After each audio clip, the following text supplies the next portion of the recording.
India is a typical example of tropical monsoonal climate. ये थोड़ा सा मेरे लिए मिसलीडिंग होता है क्योंकि इंडिया को ट्रॉपिकल कहना तो गलत है. Half of India is there north of Tropic of Cancer, half of it is south of Tropic of Cancer. अब इसको समझने के लिए first elementary thing. So this is my geoid, this is my equator, because we'll be referring prominent latitudes, so we are marking them.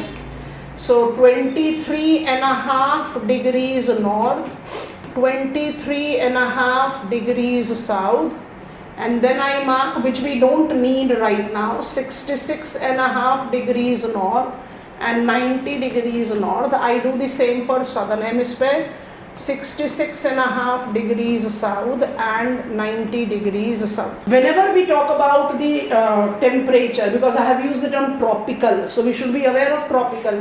So tropical को जज करने के लिए आपने क्या विजुअलाइज करना है? यहाँ पर 30-60 डिग्रीज लिखा है, but Tropic of Cancer and Capricorn भी है. दोनों को ध्यान से नोटिस करना, विजुअलाइज करो, बड़े आराम से समझ में आएगा. Planet Earth and sun, we are planet. Planet do not have the source of its own heat and light. We are dependent on sun for it. ठीक है, तो सन और प्लैनेट अर्थ के बीच में जो डिस्टेंस है, that is 149 million kilometers. That is the reason we are receiving, planet Earth is receiving very small amount of total radiated solar radiation. अब बहुत ध्यान से सुनना, sun being a star is continuously generating and emitting heat.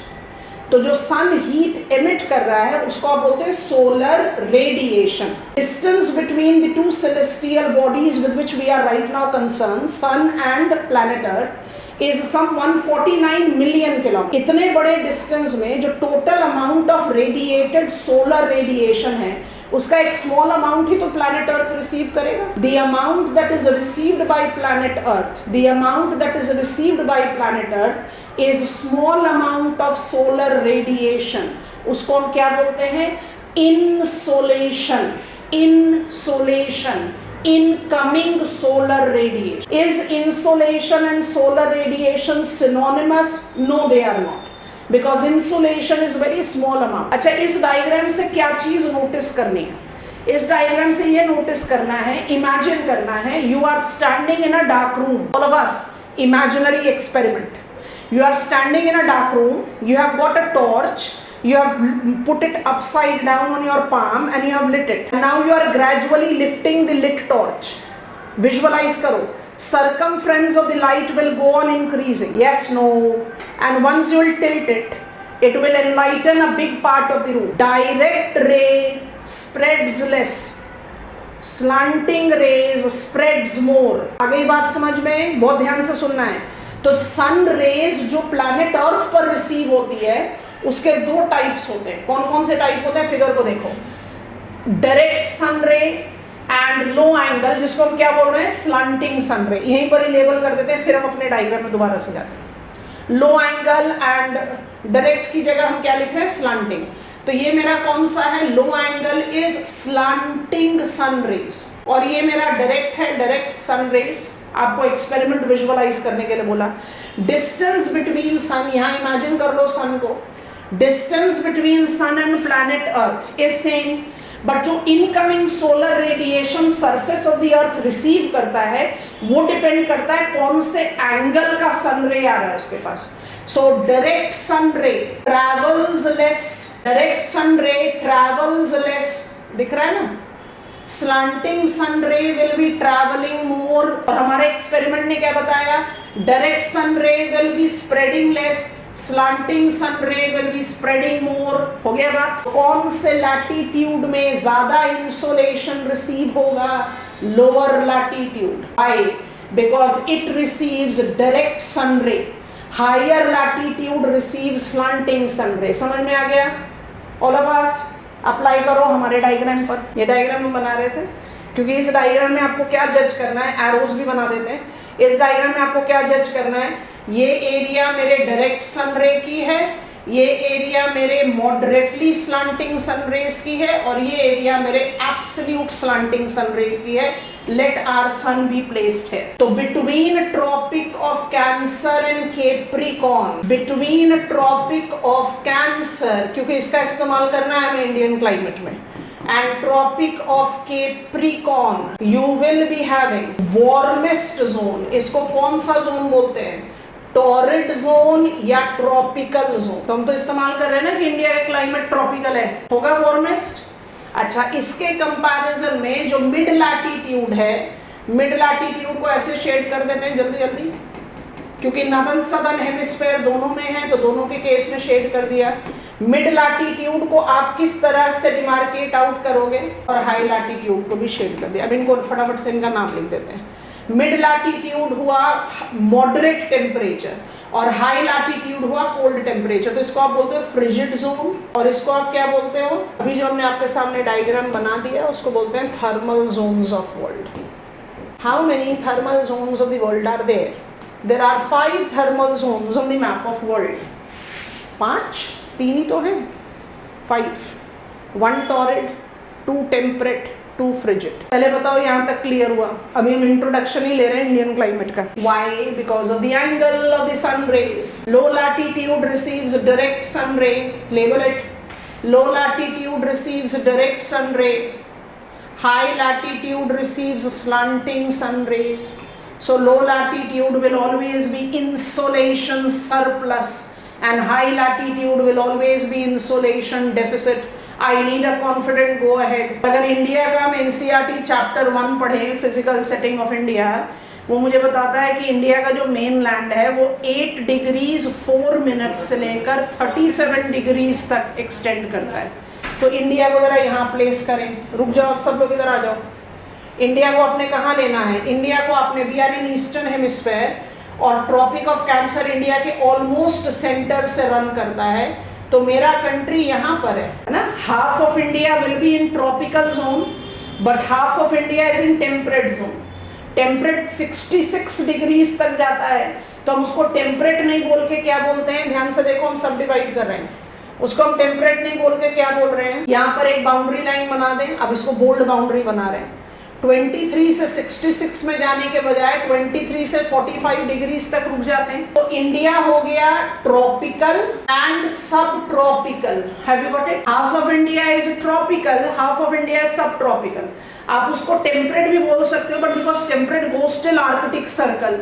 India का तो Arctic circle से कुछ लेना देना है नहीं, तो हम सब ट्रॉपिकल बोल रहे हैं. तो अब पहला क्वेश्चन ये डिमार्केट होता है. If India, Tropic of Cancer passes almost from center of India. If Tropic of Cancer is passing from center of India, southern part of India is tropical. मुझे कोई प्रॉब्लम नहीं है. But northern part of India is subtropical. तो ऐसा कैसे justified है कि आप आधे कंट्री को इग्नोर करके बोल रहे हो कि India is a tropical climate? नहीं बोलना चाहिए. ऐसे बोलना चाहिए कि इंडिया इज ट्रॉपिकल सब tropical climate. Have you understood it? Our location is tropical subtropical. Then why we are called tropical climate? इस ट्रॉपिकल क्लाइमेट को जज करने के लिए आराम से अपने मैप को देखो. आपके मैप में ट्रॉपिक ऑफ कैंसर दिखाई दे रहा है, मेरे मैप पे नहीं दिख रहा. हम फिर भी इसको एक हाफ वे डिमार्केट करते हैं. आपको पूरा मैप शो करके बता रहे हैं, रफ डिमार्केट कर रहे हैं. सो एब्सोल्यूट लोकेशन नहीं है, बट फिर भी if I have to apply Tropic of Cancer in India, which will roughly be running here, Gujarat से राजस्थान, ऐसे मार्क कर देते हैं. तो ये मेरा पोजीशन ऑफ 23.5 डिग्रीज नॉर्थ है. तो ये तो हुआ ट्रॉपिकल, मुझे कोई प्रॉब्लम नहीं है, पर ये होना चाहिए सब ट्रॉपिकल. तो फिर ऐसा क्यों है कि हम इंडिया बोलते हैं India is a tropical climate? मुझे नहीं समझ में आ रहा. तो उसको समझने के लिए क्या करो, अपने स्कूल डेज को याद करो. You always have written, all of us have written in school days, essay on our motherland, bounded by Himalayas in north and bounded by waters in south. So tropical is peninsula. It is surrounded from water on 3 sides. Thus, ideally it should be warm, but it is not. इसको पकड़ लो, ये punch line है, ये foundation है Indian climate का. अगर आपने इसको पकड़ लिया तो आपने 80% ऑफ इंडियन क्लाइमेट को टेम कर लिया. उसके बाद जो फैक्चुअल डिटेल्स है वो बड़े आराम से पिकअप कर लो. साउथ इज पेनिनसुला, लोकेशनली ट्रॉपिकल है, कोई डिनाई नहीं कर रहा. ट्रॉपिकल मतलब it should be warm, but it is not that warm. Why? Because it is peninsula. Peninsula मतलब bounded by water on three sides. Arabian Sea है, Bay of Bengal है, and Indian Ocean. Thus it is maritime. Mumbai और दिल्ली के climate को compare कर लो, आसानी से समझ में आ जाएगा हम क्या बताना चाह रहे हैं. Mumbai is maritime, Delhi is continental. तो दिल्ली के समर्स और विंटर्स दोनों एक्सट्रीम होते हैं. मुंबई में दोनों चीजें नॉमिनल है, मतलब it is not that extreme. So when you are near water, you are more nominal. You don't show extreme. So south, which is tropical, because is peninsula, is maritime. So उसको जितना गर्म होना चाहिए वो उतना गर्म है नहीं, ठीक है. North is subtropical and it should be that cold. पर यहाँ पर भी उसको जितना cold होना चाहिए वो उतना cold है नहीं. Why? Thanks to Himalayas, cold polar winds आ ही नहीं पाती इंडिया में. I hope you are understanding. So subtropical उतना cold नहीं है, tropical उतना warm नहीं है. We are having near similar sort of temperature, near similar, एकदम similar नहीं है. But if I just ask you to take up some location, ये दिल्ली है, ये नागपुर है, ये हैदराबाद है, मत जाओ कोस्टल एरिया में, मत जाओ, एकदम कॉन्टिनेंटल पार्ट में रहो. ये आपका प्रयागराज है, ये आपका अहमदाबाद है. आप किसी भी लोकेशन को एक हाईलाइटेड परव्यू में दो, चाहे आप पेनिनसुला में जाओ, चाहे आप एक्स्ट्रा पेनिनसुला में जाओ, you will have near same range of annual temperature. I hope you are understanding. So why are we tropical? Because we maintain near similar temperature purview in the entire length and breadth of India. हमेशा याद रखना, जब आप India बोल रहे हो तो आप माउंटेन क्लाइंब मत करना, क्योंकि जब माउंटेन क्लाइंब कर जाओगे तो वहां तो टेम्परेचर बिल्कुल अलग है. हम माउंटेन्स पर क्लाइंब नहीं करते. Amritsar is located in the plains. कर दिया यहाँ, मेगा सिटी है हमारे कंट्री का, थोड़ा डिस्प्रोपोर्शनेटली बड़े साइज में मार्क किया. Amritsar is on plains, but वो इतना कॉन्टिनेंटल है कि winter temperature will be below freezing point and summer temperature is more than 45 degree Celsius. और वहीं यहाँ पर आ जाओ केरला, तिरुवनंतपुरम, इसमें high temperature will be there throughout the year but will not show that extreme as Amritsar is showing. What is the elementary difference that you have to maintain?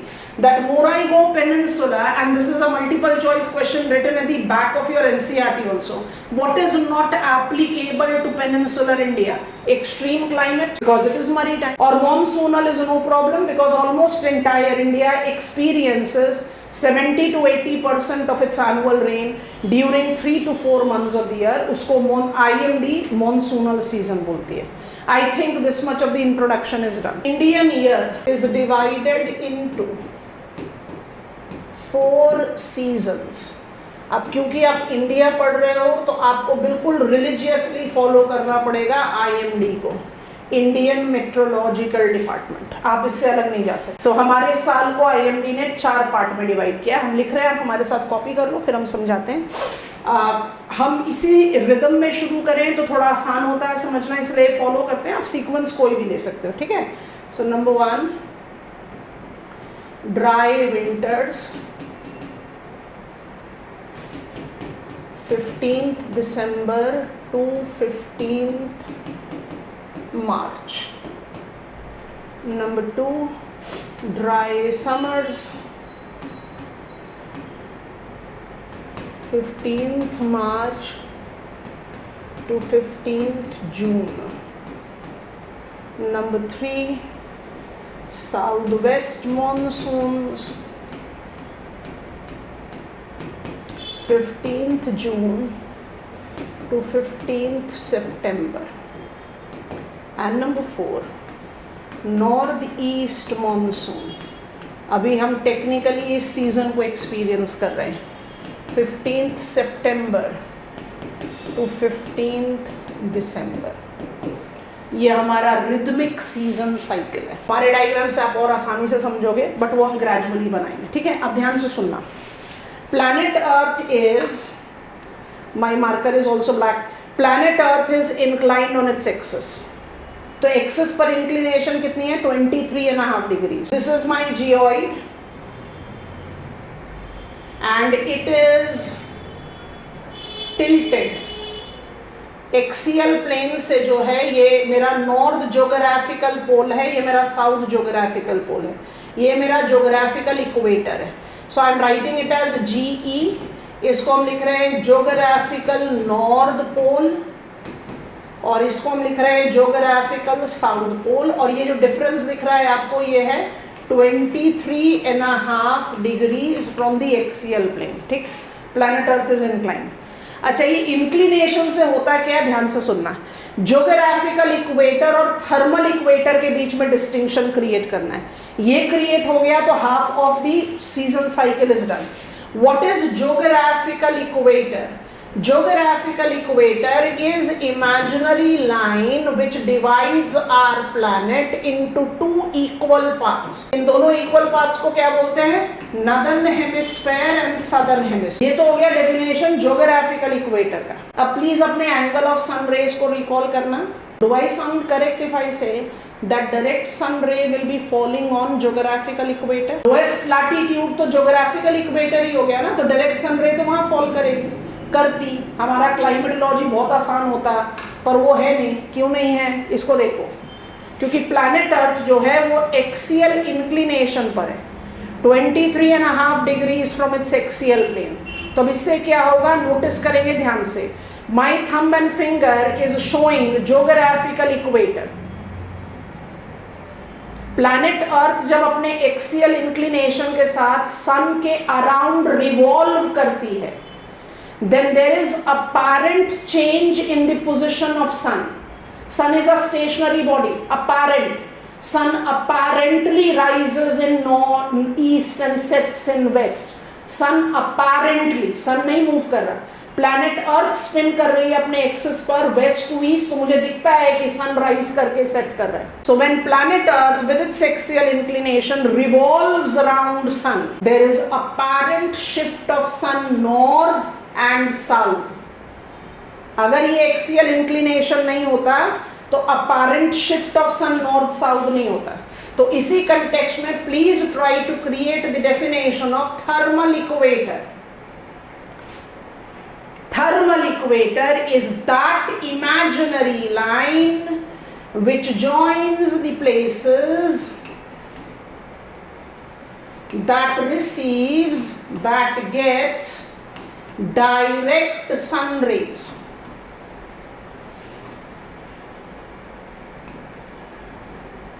क्या geographical और thermal equator हमेशा same रहेंगे? नहीं। This is very important for us to learn. ठीक है, अब अपने diagram पर आ रहे हैं। हम इन चारों पोजीशन पे फटाफट से अपने एक्सियल इंक्लिनेशन को और ज्योग्राफिकल इक्वेटर को हाईलाइट कर देते हैं। वैसे दिख रहा है, फिर भी हम हाईलाइट कर रहे हैं। अब यहाँ पर पिकअप करने के बाद maximum task will be done and then will get on to the technicalities of the details. So ये मेरा एक्सियल इंक्लिनेशन है प्लैनेट अर्थ का, और ये मेरा ज्योग्राफिकल इक्वेटर है। Axial inclination, geographical equator, axial inclination, geographical equator, axial inclination, geographical equator.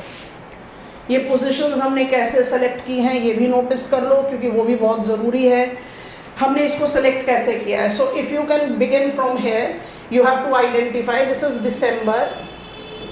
जनवरी फरवरी को छोड़कर मार्च पिकअप किया, अप्रैल मई को छोड़कर जून पिकअप कर लिया, जुलाई अगस्त को छोड़कर सितंबर पिकअप कर लिया। आप चाहो तो डेट्स भी लिख सकते हो। This is 21 December, this is 21 March, this is 21 June and this is 23 सितंबर। अब कुछ नहीं करना है, थोड़ी देर के लिए इस डायग्राम को ध्यान से देखते जाओ। मतलब आप रेफरेंस पॉइंट ऑफ सन को भी लेकर देखें तो आपको जून 21 के पोजीशन में बहुत क्लियरली दिखाई दे रहा है that northern hemisphere is inclined toward, that thermal equator is north of geographical equator. Yes or no?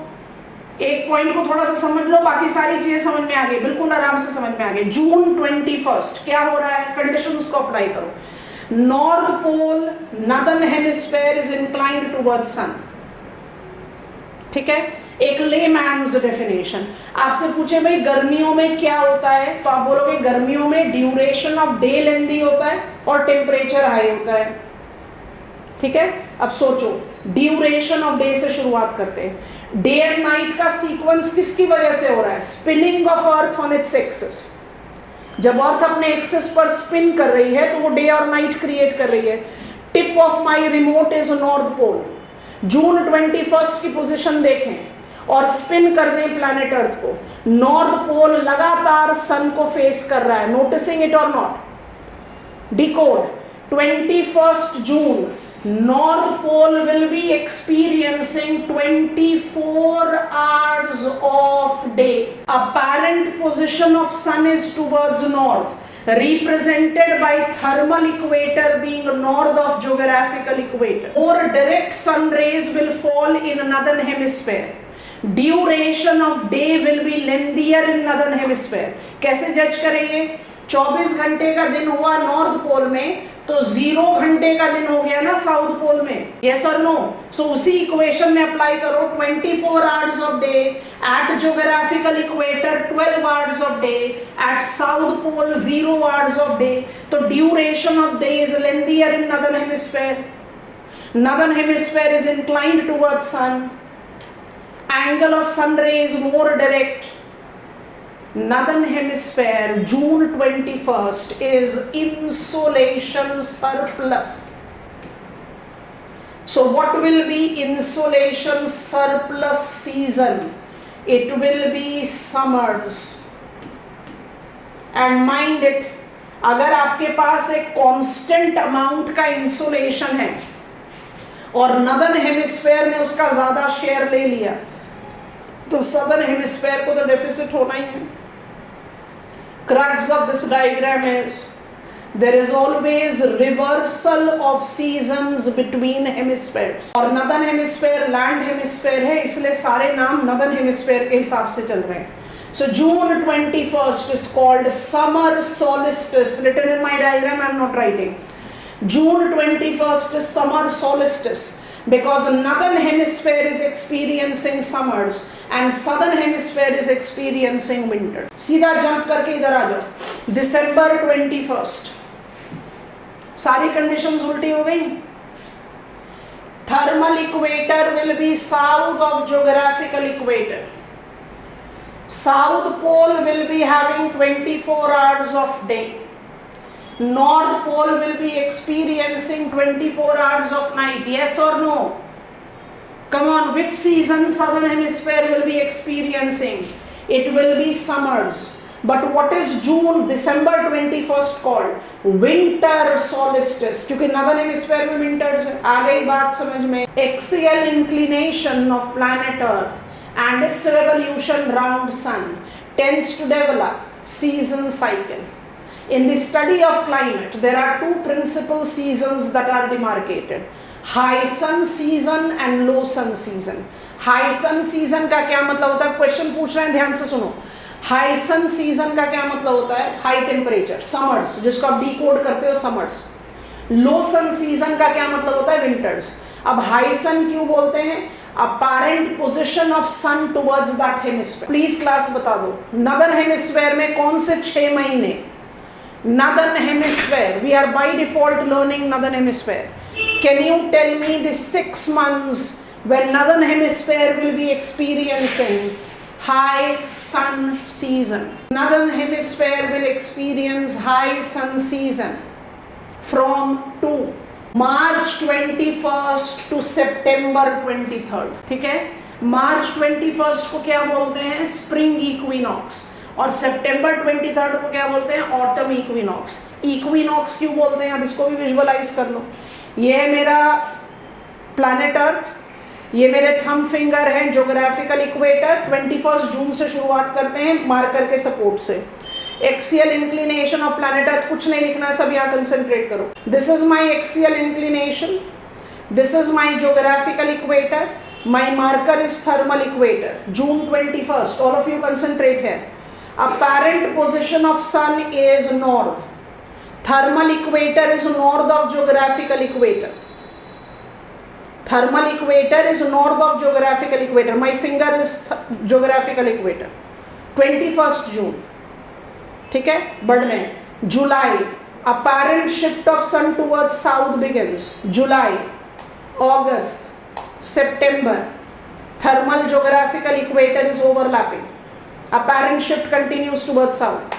October, November, December, apparent position of sun towards south, समझ में आ रहा है? Maximum shift towards south. December से क्या शुरू होगा? Apparent shift towards north. So north shift करो. January, February, March. March की कंडीशन वही हो गई ना जो सितंबर की है. Equinoxes को equinox क्यों बोलते हैं? Because it is as good condition where thermal and geographical equator is overlapping. मतलब अगर planet Earth axial inclination नहीं होता तो पूरे वर्ल्ड भर में 12 घंटे का दिन और 12 घंटे की रात होती. Equinoxes denotes that. Is that comfortable? तो equinoxes क्या है? ट्रांजिशनल सीजन है. और अपनी नॉलेज अप्लाई करो. आप as experience holder of season cycle India सिर्फ अप्लाई करो. जब आप विंटर्स, समर से विंटर्स में जा रहे हैं, अभी हम जब हम समर से विंटर्स में जाते हैं, मतलब हम यहाँ पर शिफ्ट हो रहे हैं, हम समर से विंटर्स में जा रहे हैं, तो हम कौन सा सीजन एक्सपीरियंस करते हैं? ऑटम. जब नदर्न हेमिस्फेयर ऑटम एक्सपीरियंस करेगा तो सदर्न हेमिस्फेयर को तो स्प्रिंग एक्सपीरियंस करना ही है. और no, because there is always reversal of seasons between the hemisphere. तो आप नदर्न हेमिस्फेयर पे कंसंट्रेट करो, सदर्न हेमिस्फेयर का ऑपोजिट हो जाएगा. 21st March is called spring equinox and 23rd September is called autumn equinox. 21st June is called summer solstice. 21st December is called winter solstice because we are naming these positions with the season that is there in northern hemisphere. ठीक हो गया? चलो, 6 महीने जब northern hemisphere में high sun season है, ये कब से कब तक है? मार्च से सितंबर. 6 महीने जब नदर्न हेमिस्फेयर में विंटर्स होगा, कौन सा होगा? सितंबर से मार्च. डिफिकल्ट साउंड कराते. Which are the 6 months when northern hemisphere will be experiencing high sun season? It will be from spring equinox to autumn equinox. Which are the 6 months when northern hemisphere will be low sun season? It will be autumn equinox to spring equinox. Are we comfortable? चलो अपने list को देखो जो अभी थोड़ी देर पहले बनाई है. थोड़ा सा डेज को एडजस्ट करना पड़ेगा. यहाँ पर 20s लिखा हुआ है, IMD 15 पर डिमार्केट करती है ना. चलो जल्दी जल्दी बताओ. पहला सीजन आपने लिखा है ड्राई विंटर्स, दूसरा लिखा है ड्राई समर्स, तीसरा लिखा है साउथ वेस्ट मॉनसून, चौथा लिखा है नॉर्थ ईस्ट मॉनसून. जल्दी जल्दी से बताओ. यहाँ पर क्या करें? मार्च से जून ड्राई समर्स, यस नो. जून से सितंबर साउथ वेस्ट मॉनसून. इसका मतलब इंडिया के 2 season out of 4 is high sun season. आ गई बात समझ में? चलो आगे बढ़ो. सितंबर से लेकर दिसंबर तक नॉर्थ ईस्ट मॉनसून और दिसंबर से लेकर मार्च तक dry winters. I hope you have appropriated. बस कुछ डेज को एडजस्ट करना है क्योंकि IMD हर चीज को 15 तारीख पर डिवाइड कर रही है. और जब हम ये इक्विनॉक्सेस और सोलिस्टिस की बात करते हैं तो हम 20, 21st, 23rd की बात. Have you visualised it class? So just caution किस पर रखना है क्योंकि हम इंडियन क्लाइमेट को IMD के कंटेक्स्ट में ही अप्लाई करते हैं. We can not interchange the term. So IMD says summers is dry summers between 15th March to 15th June. I will not change it. But when I say which are the high sun season, I am going to my board now. I hope you are comfortable here. Which are the high sun season of India? ये हो गए आपके high sun season और बाकी दोनों हो गए low sun season. तो मानसून्स भी तो हाई टेम्परेचर टाइम ही है ना. Only that it comes up with rainfall. एक और पॉइंट समझाकर फिर आगे बढ़ते हैं ताकि कोई जर्क नहीं आए और हम आराम से आगे बढ़ पाएँ. Each season cycle once you have understood maximum of the case. सारी चीज़ें IMD उसको बोलती है temperate cyclone. Will be learning that also one by one. एक और चीज़ आपको समझा दें before we take further with our study. Insolation, incoming solar radiation have positive relation with air temperature. Air temperature is amount of heat in air column that is principally sourced from outgoing long wave terrestrial radiation and not from incoming short wave solar radiation. Incoming solar radiation समझ गए. अब हमने इसको supplement कर दिया temperature. How do I define temperature? Temperature is amount of heat present in air column. ठीक. एक बहुत बेसिक क्वेश्चन पूछ रहे हैं, जल्दी से बताना. You all know, you see, you read newspapers. Newspapers में आपको वेदर रिपोर्ट मिलती है. वेदर रिपोर्ट में मैप पर कुछ कुछ चीज़ें बनी हुई होती हैं, बट मैप के बाहर आपको लिखा हुआ दिखता है maximum and minimum temperature of a station. So my very basic question with all of you is, when do I measure maximum temperature of a station and why? We record maximum temperature of a station at 3 PM. अब सोचो क्यों. Diagram बनाते हैं यहाँ पर, ध्यान से देखना. मान लीजिए ये मेरा सरफेस ऑफ अर्थ है और ये मेरा सन है. एंगल ऑफ सन रे सब कुछ समझ चुके हम. एंड इन बिटवीन हम क्या कर देते हैं?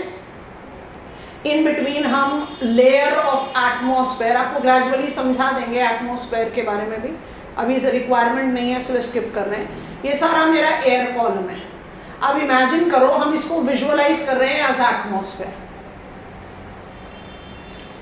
अब हमें इमेजिन क्या करना है? हमें इमेजिन ये करना है कि अगर इनकमिंग सोलर रेडिएशन एटमॉस्फेयर को हीट करता, अगर इनकमिंग सोलर रेडिएशन एटमॉस्फेयर को हीट करता, उसका तो मतलब ये हो जाता ना कि एटमॉस्फेयर ने सारा का सारा इनकमिंग सोलर रेडिएशन को एब्जॉर्ब कर लिया. तो फिर ग्राउंड तो हमेशा फ्रोजन रहता.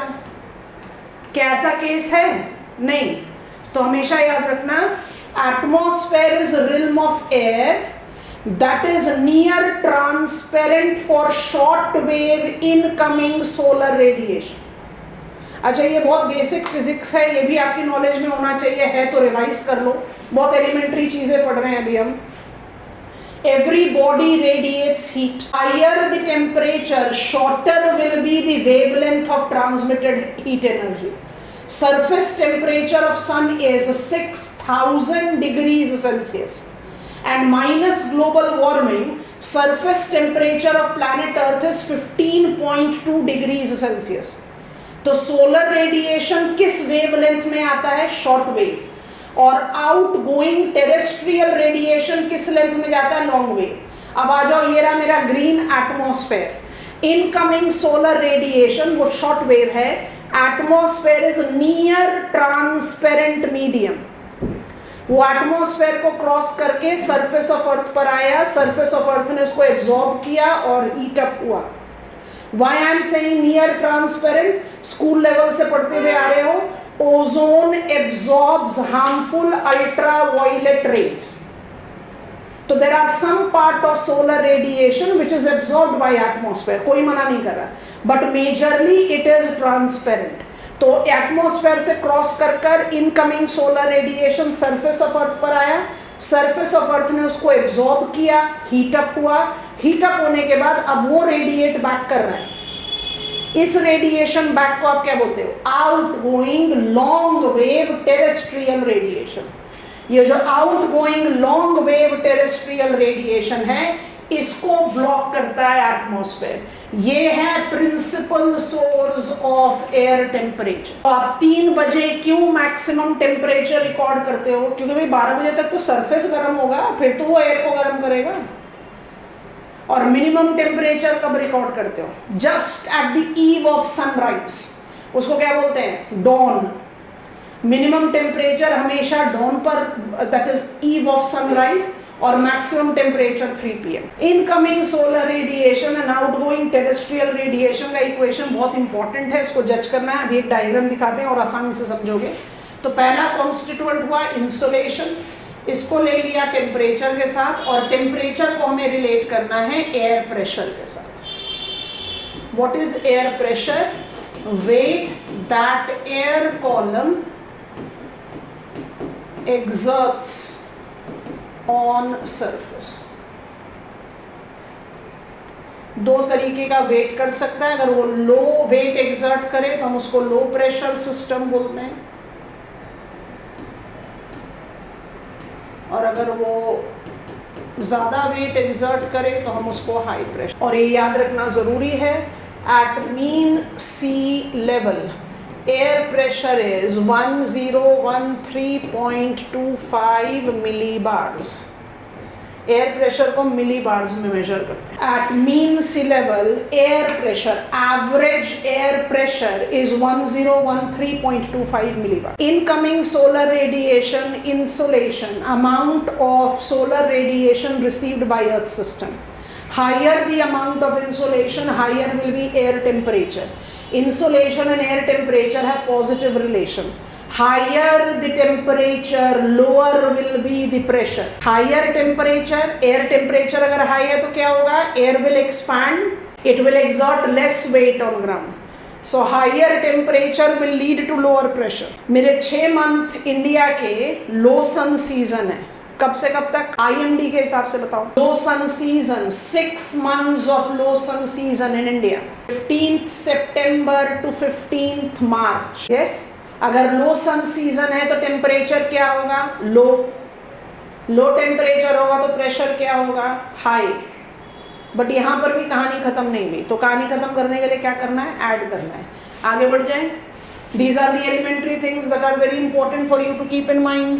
Land and water at a given sign of latitude do not develop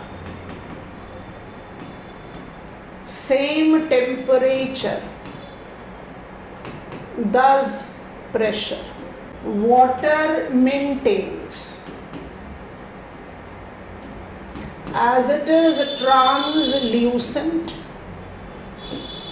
as it is mobile. Let me attempt it as mobility, and it is with higher specific heat. In comparison, land shows extreme. लिख लो फिर हम समझा दें। I'm supposed to learn Indian climate, and I cannot learn it without learning the pressure and temperature that develops over India and neighboring water, Arabian Sea, Bay of Bengal, and to some extension Indian Ocean. First point of our learning as we started climate. Am I correct in saying that Arabian Sea, Bay of Bengal and India all are in tropical, subtropical zone? Yes, no, जल्दी जल्दी से बोलते जाओ। Yes, no, yes, they all are. Agree, all of us? So they all are in same latitude, but will they be having same temperature and same pressure together? नहीं। अब इसको जज करो। जो लिखना था वो लिख चुके, अब लिखना कुछ नहीं है। अब विजुअलाइज करके जज करते हैं। I am India, you are Arabian sea, हम उसको बे ऑफ बंगाल में भी अप्लाई कर सकते हैं। लैंड एंड वाटर कंपेयर कर रहे हैं। In spite of the fact that we are at the same sign of latitude, in spite of the fact that we are at the same sign of latitude, same angle of sun rays आ रहा है, land mass India done, गर्म हो गया, काम खत्म कर दो, हटा दो। पर कोई भी वाटर बॉडी में वाटर सन रेज जो है वो पेनिट्रेट करेगा to some depth. So water is translucent, so same temperature नहीं डेवलप करेगा लैंड के बराबर। One out. Second, water is mobile, आप हीटअप कर रहे हो, मेरी मोबिलिटी मुझे मिक्सअप करने में मदद कर रही है, तो वो कभी भी गर्म नहीं होगा जितना लैंड होता है। And third, specific heat.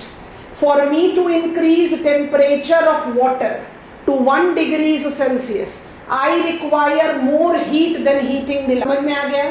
तो वाटर की 3 कैरेक्टरिस्टिक्स हैं जो लैंड के पास नहीं है। Water is translucent, sun rays penetrate कर सकता है कुछ डेप्थ तक, इसको हम बायोजोग्राफी में पढ़ेंगे, फोटिक और फोटिक हैबिटेट। दूसरा बोलते हैं water is mobile, land is not.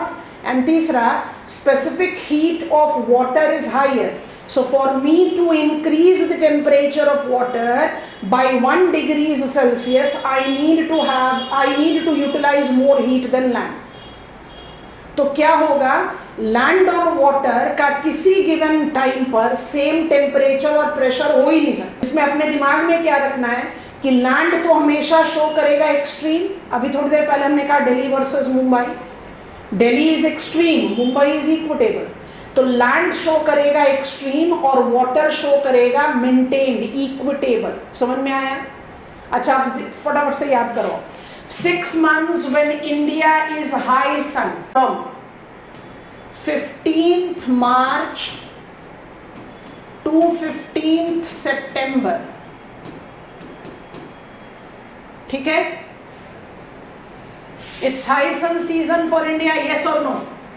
High sun season में कौन सा टेम्परेचर आप इमेजिन करते हो?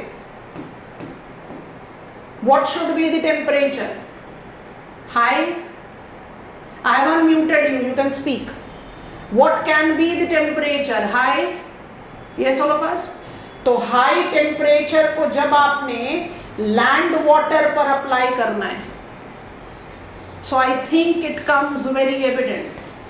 High temperature will prevail over land and water will be comparatively colder. Yes or no? मतलब कहने का ये मतलब है कि when it is summers, land will be more heated than water. मतलब जल्दी से बताओ. When it is winters, land will be colder than water because land shows extreme. तो summers की बात करें तो इंडिया पर क्या टेम्परेचर होगा? हाई. क्या प्रेशर होगा? Low. Arabian C, bay of Bengal में क्या होगा? Lower temperature and comparative higher pressure. बात समझ में आ गई कि नहीं? अब टेक्निकल टर्म भी लिख देते हैं. Land and water do not develop same temperature at a given latitude, generating temperature anomaly. इसी पर प्रिलिमिनरी में क्वेश्चन पूछा हुआ है. एक स्वीट छोटा सा पैराग्राफ है एनसीईआरटी में, पढ़ लेना आज. Temperature anomaly. What is the definition of temperature anomaly? Land and water in a given sign of latitude will never give us same temperature. Land will always show extreme, water will always show equitable condition. इस temperature anomaly को हम कैसे जज करते हैं? We judge it by the on map of world, and of course India is expressed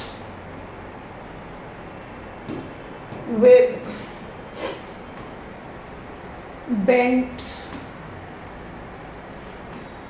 of isotherms.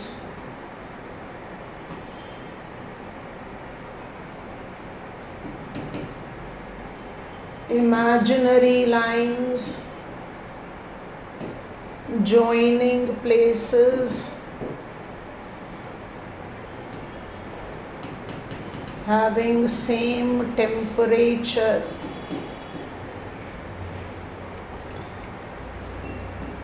Bends are at shoreline.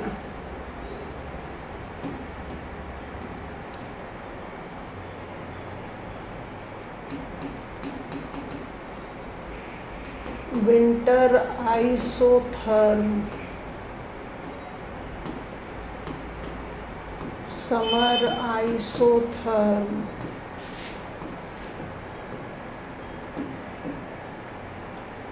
Land to water. कुछ नहीं समझ में आया, बाउंसर हो गया तो भी कोई बात नहीं, लिख लो पहले और हमें go ahead they. Physical principles of geography का जो एनसीईआरटी है उसमें एटमॉस्फेरिक टेम्परेचर का मैप खोलना. उसमें आपको जुलाई और जनवरी 2 वर्ल्ड मैप मिलेंगे. इससे बढ़िया मैप कहीं और नहीं है, किसी और टेक्स्ट बुक में नहीं है. इसका हम एक और कंडीशन डेवलप कर सकते हैं बट वो कंफ्यूजन और क्रिएट करेगा, तो बोलते समय बता देंगे, आप बोलोगे तो लिख भी देंगे, पर पहले समझते हैं. What is temperature anomaly? Temperature anomaly depicts that because maximum of the planet earth is unequal distribution of land and water and land and water cannot give us same temperature and thus pressure. अभी हम temperature की बात करें, pressure को भी हटा देते हैं. Land and water cannot give us same temperature at a given sign of latitude because water is maintaining and land always shows extreme. What is the reason water maintains? Water maintains because it is translucent, because it is mobile, and it has got higher specific heat. We have understood. अब हम एक condition create करते हैं, आप उसको north America versus Atlantic ocean ले लो, ज़्यादा आसान होगा समझने में। मैप ऑफ वर्ल्ड को जज कर रहे हैं, फिर उसी को अप्लाई कर देंगे इंडिया में। ध्यान से सोचना, isotherms are imaginary lines drawn joining the places having same temperature.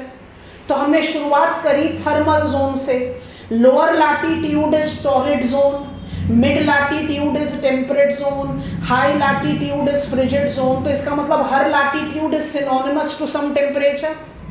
तो ideally isotherm should be drawn running parallel to latitude, उसको तो पैरेलल टू लैटिट्यूड ड्रॉ होना चाहिए, पर वो पैरेलल टू लैटिट्यूड तब तक ही रहता है जब तक होमोजेनिटी ऑफ रिलीफ है। याद करो, relief first order, land and water. मतलब अगर आप आइसोथर्म को सिर्फ वाटर पर ट्रेस करोगे तो they will run parallel to each other, सिर्फ लैंड पर ट्रेस कर रहे हो तो they will run parallel to each other. अब इमेजिन करो, हम हाइपोथेटिकल डायग्राम क्रिएट करते हैं। I will come back to this page again. मान लीजिए कि ये मेरा एक हाइपोथेटिकल लैंड है, ये मेरा कोई भी एक हाइपोथेटिकल लैंड है, और इसके दोनों तरफ मेरे पास वाटर है। चलो एक ही साइड रखते हैं, वाटर है। अगर मुझे आइसोथर्म के बेंट्स को नोटिस करना है तो उसका क्या मतलब होता है कि ये दोनों एक ही गिवन लैटिट्यूड में लैंड एंड वाटर है।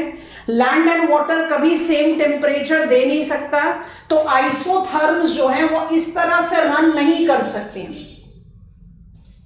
यस और नो? ये गलत हो जाएगा, क्योंकि isotherms are imaginary lines joining the places having same temperature. तो इस तरह से आइसोथर्म रन नहीं कर सकता। कंफर्टेबल है? पेन ड्रॉप करो, सब लोग कंसंट्रेट करो, कुछ नहीं बनाना। ये गलत पैटर्न हो गया। सही पैटर्न क्या होगा? जैसे ही लैंड से वाटर या वाटर से लैंड पर जाओगे, आइसोथर्म बेंट करेगा। ठीक है, इसको हम रिमूव कर देते हैं ताकि कंफ्यूजन ही नहीं रहे। हटा दो इसको, ये हमारी रिक्वायरमेंट में नहीं है, हटा दिया। अब जरा ध्यान से नोटिस करना। मान लीजिए कि हम समर आइसोथर्म को ट्रेस कर रहे हैं। हमारा नॉर्थ पोल यहां पर है और हमारा इक्वेटर यहां पर है, हम नॉर्दर्न हेमिस्फीयर में। ठीक है, हम समर आइसोथर्म को ट्रेस करें। All of you pause down, please listen here. हम समर आइसोथर्म को ट्रेस कर रहे हैं। अब हम ट्रेस कर रहे हैं लैंड से वाटर। तो मान लीजिए कि हम कोई भी लैंड मास हम ले रहे हैं, India to bay of Bengal. आसान है, ऐसे जज कर लो, India to bay of Bengal. Summer India पर क्या टेम्परेचर होगा, बे ऑफ बंगाल में क्या टेम्परेचर होगा? Comparatively low. यस और नो? Yes no? तो कैसा होगा आइसोथर्म? यहां तक तो आइसोथर्म स्ट्रेट चलेगा जैसा लाइन चल रहा है। अब वाटर में मेरे पास टेम्परेचर कम है, मेरी रिक्वायरमेंट है हाई टेम्परेचर की, तो मेरा आइसोथर्म का बेंट कहां होगा? Towards lower latitude. उसके बाद वो स्ट्रेट हो जाएगा। Yes no? अब उल्टा पकड़ो, उल्टा पकड़ो, लिखा नहीं है। अब देखो इसको यहां पर, summer isotherm, because it sounds confusing, all of you concentrate. Summer isotherm traced from land to water will always bend towards equator, but when traced from water to land will bend towards pole. Water से trace करोगे, उल्टा जाओ, water पर कौन सा temperature होना चाहिए summer में? लो। नेबरिंग लैंड में कौन सा टेम्परेचर होगा? बहुत हाई। तो आप तो ढूंढ रहे लो टेम्परेचर, तो वाटर से लैंड पर जाओगे तो कहां बेंड करोगे? पोल की तरफ ही तो करोगे। यस और नो? ठीक है, विंटर पर चेंज करते हैं, कलर चेंज कर देते हैं। अब विंटर आइसोथर्म को ट्रेस करो। चलो, विंटर आइसोथर्म आ गया मेरा येलो कलर में। विंटर पर लैंड में कौन सा टेम्परेचर होगा? लो होगा कि हाई होगा? लो। नेबरिंग वाटर पर क्या होगा? हाई। तो हम विंटर आइसोथर्म को अगर लैंड से वाटर पर ट्रेस करेंगे तो वाटर तो वार्मर है, लैंड बहुत कोल्ड है, तो आपका आइसोथर्म कहां बेंड करेगा? पोल की तरफ। बात समझ में आ गई? सुनने में बहुत कंफ्यूजिंग लगता है, बट है बड़ा आसान सा। और इस जितने रेलेवेंट मैप्स आपको मिलेंगे एनसीईआरटी में वो कहीं नहीं मिलते. So I will advise you to go through NCERT map, जो आपका physical setting, physical principles of geography है, उसमें जो टेम्परेचर का चैप्टर है उसमें 2 वर्ल्ड मैप हैं, एक जनवरी मैप है, एक जुलाई मैप है. उसको एक बार थोड़ी देर के लिए आज लेकर बैठना, 10 मिनट के लिए बैठना, बस अपने दिमाग में एक चीज याद रखना, जब जून का मैप देख रहे हो जुलाई का, तो नॉर्दर्न हेमिस्फेयर में समर्स है, सदर्न हेमिस्फेयर में विंटर्स है, तो वेंट उल्टा जाएगा. बस इस चीज का ध्यान रखना. I am repeating and I am going back to ये वाला. अब बहुत आसान हो गया. Temperature anomaly is the variation of temperature between land and water at a given sign of latitude. Temperature anomaly is judged with the bents of isotherm at the shoreline. Bents of isotherms at the shoreline is determined by which season isotherm we are tracing and what is the relief transition. So summer isotherm traced from land to water, summer has to bend towards equator. Winter isotherm traced from land to water has to bend towards pole. Simple दिमाग में रखो कि land हमेशा winter में ज्यादा ठंडा होगा और समर्स में ज्यादा गर्म होगा. लैंड का एक्सट्रीम, नेबरिंग वाटर का कंपैरेटिव नॉमिनल कंडीशन. ये भी क्लियर हो गया. दोबारा से रिपीट कर रहे हैं. What is incoming solar radiation? Incoming solar radiation is the trace amount of total solar radiation received by Earth's surface. Insolation received by Earth's surface have got positive relation with air temperature. Higher the amount of insolation, higher will be air temperature, but principal source of air temperature, amount of heat present in atmosphere, is not incoming solar radiation, it is outgoing terrestrial radiation. इसलिए maximum temperature of a station is monitored at 3 p.m. इसलिए land water unequal distribution influences air temperature. है कि नहीं? अगर insulation से temperature develop होता तो होने दो लैंड वाटर, उससे फर्क क्या पड़ता. और इसीलिए एक और चीज ऐड कर, increase in height air temperature decreases at the rate of 6.5 degrees Celsius per kilometer, called normal lapse rate. Normal lapse rate, normal lapsing of temperature. ऐसा क्यों हो रहा है भाई? Delhi and Simla are located at same sign of latitude. Simla is always much colder than Delhi because Simla is hill station. फिर से वही वाला लॉजिक ना. As you will be moving away from the principal source of temperature, temperature तो कम होगा ही. What is the principal source of air temperature? Outgoing terrestrial radiation.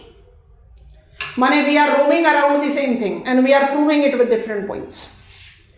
Why normally temperature decreases with increasing height? Because I am increasing distance from the principal source of temperature. Normally NCERT में लिखा हुआ है ना 1 degrees Celsius per 165 meters of ascent, हमने उसको kilometres में convert कर दिया. So 6.5 degrees Celsius per kilometer, इसको बोलते हैं normal lapse rate. Normally temperature lapses at this rate. Elementary चीज में 2 चीजें और है, उसको भी हम अभी रिजर्व में रख रहे हैं, उसके बारे में भी बात नहीं कर रहे. ओके, अब थोड़ा सा अप्लाई करो. I think you will be in the position of managing it well. Dry winters select किया है शुरू करने के लिए. सो ड्राई विंटर्स में एयर टेम्परेचर क्या होगा इंडिया का? लो. एयर प्रेशर क्या होगा इंडिया का? हाई. नेबरिंग वाटर बॉडीज में उल्टा होगा. When India is cold, high pressure, Arabian C, bay of Bengal and Indian Ocean will be warm, low pressure. Yes और नो? पहली चीज ये तो समझ में आ गई. अच्छा, दूसरी चीज जहां से शुरुआत की, और इसलिए आप ये पढ़ोगे, हमारे पास ये वाली एनसीईआरटी है तो हम आपको दिखा सकते हैं। इस एनसीईआरटी में आपको बड़े आराम से ये दिखाई देता है जनवरी एंड जुलाई। जनवरी वाला दिखाएं आपको बताया था ना एयर प्रेशर यही वाला मैप हम आपको वर्ल्ड मैप में भी देखने के लिए बोल रहे हैं। अब थोड़ा सा ध्यान से देखना, air pressure at mean sea level हमने आपको क्या बताया 1013.25 मिलीबार्स। अब आप ये मैप देखोगे it is very clearly reading January isothermal and isobaric map. India का एयर प्रेशर 1018 भी दिख रहा है और 1014 भी दिख रहा है, 1014 to 1018, मतलब पूरे इंडिया में कौन सा प्रेशर है हाई, पर रेंज क्यों है? Dry winters is high pressure for India. ये सब लोग कन्विंस्ड हैं, हम इसी पर क्लोज डाउन करेंगे आज की क्लास को। Dry winters is high pressure for India, सब लोग कन्विंस हैं। क्यों होगा हाई प्रेशर? क्योंकि विंटर्स में इंडिया में होगा लो टेम्परेचर, ठीक। पर जब हम जनवरी आइसोबारिक मैप देखते हैं जो हमारे एनसीईआरटी में भी है, तो हमें क्या दिखाई देता है? I am removing rest of these things, we don't require it now. आपके पास लिस्ट है, हम आपको बोलेंगे देखने के लिए। तो हम जब जनवरी आइसोबारिक मैप देख रहे हैं, जनवरी isobars, imaginary lines joining the places having same air pressure, तो मुझे जनवरी आइसोबार में इंडिया में रेंज दिखाई दे रहा है 1014 मिलीबार्स टू 1019 मिलीबार्स। ऐसा क्यों है भाई? ये तो समझ में आ गया कि इंडिया में हाई प्रेशर होगा, पर ये रेंज क्यों है? हमने आपको मैप ऑफ इंडिया शुरू कराते समय बताया था ना, बॉटम है, फाउंडेशन है इंडियन क्लाइमेट का। More I go south, more I go east, I am maritime. More I come north, more I go west, I become continental, ठीक है। तो एयर प्रेशर का रेंज क्यों मिल रहा है मुझे? साउथ में एयर प्रेशर 1014 के करीब होगा और नॉर्थ वेस्ट में एयर प्रेशर 1019 के करीब होगा। यस और नो? Reason is what? यहां पर लिख दे रहे हैं मरीटाइम। मरीटाइम कहां होगा? South and east. और यहां लिख दे रहे हैं कॉन्टिनेंटल। कॉन्टिनेंटल कहां पर होगा? North and west. All India is high pressure during dry winters because all India is a low temperature. It is continental and maritime location that makes India register 1014 to 1019 millibars of the air pressure. And I am closing down the class now. I'll be taking on the reference because I have to take you to one more introductory point जिसको हम circulation के साथ associate करेंगे और उसके बाद पढ़ेंगे। हमने आपको बताया था दैट क्लाइमेट का स्टडी मैक्सिमम जो है वो इंडियन कंटेक्स्ट में आसानी से कवर होता है, इसलिए हम इस कंटेक्स्ट में पढ़ रहे हैं। I hope it was an informative class. Just try to revise it with reading NCERT.